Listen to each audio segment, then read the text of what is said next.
Two girls adopted into a life of hell. When she was choking me that day, I told her, "You're gonna kill me if you don't stop." And I was so scared.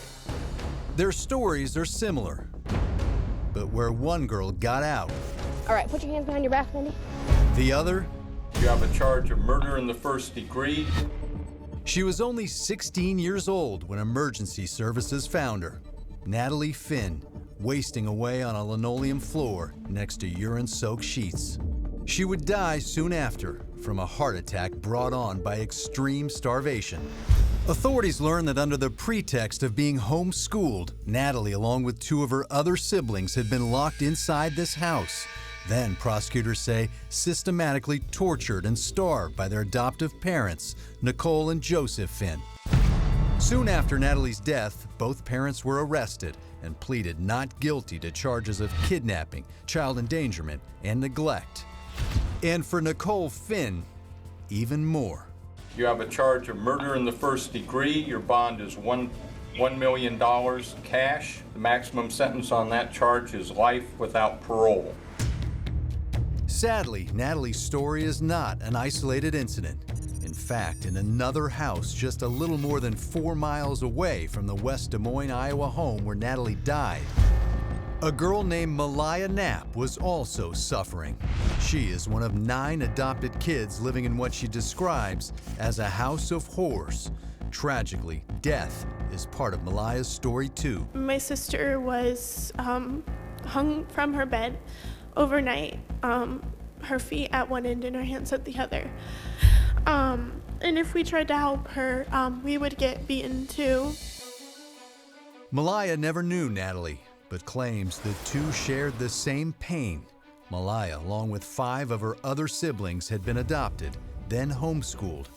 And she tells our Iowa affiliate, WHO, that like Natalie, she and at least one of her other siblings were abused by their adoptive mom. She would beat us, make us do exercises, and dump water on us, and make us go without food and water, and lock us in the room if we had any injuries so that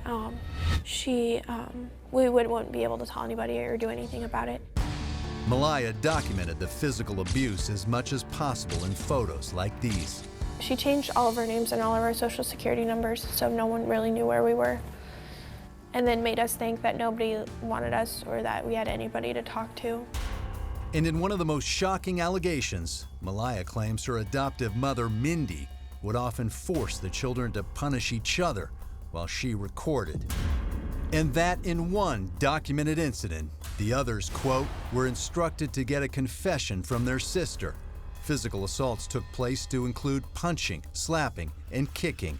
A belt was introduced and used to cause pain and injury. I was just crying, and I was like, I can't live like this anymore.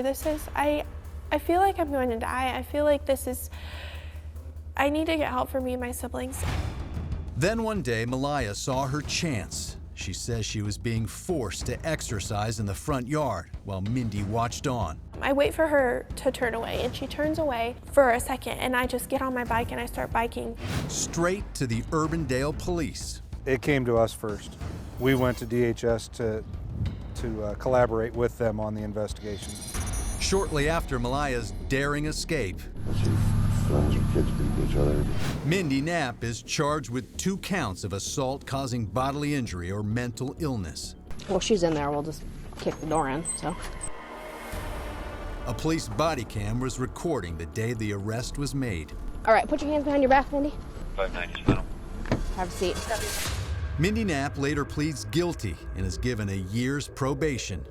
Not nearly punishment enough for Malaya, who worries about her other 8 siblings still living in the home with Mindy. And I want them to be able to get help and healing and recovery like I have, and be able to get away from Mindy.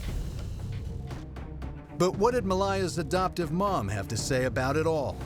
WHO reporter Mike DeSilva went to Mindy's home to get her side. Someone else answered the door. Hi, looking for Mindy? Oh, I'm waiting.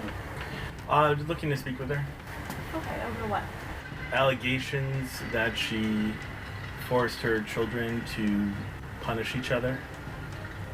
Okay, and why do you want to talk about that? Who are you? Then, a voice from somewhere else in the house.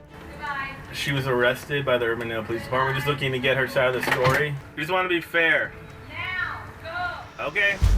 No official response from Mindy, but to date, only Malaya and one other sibling have been listed in the reports of abuse.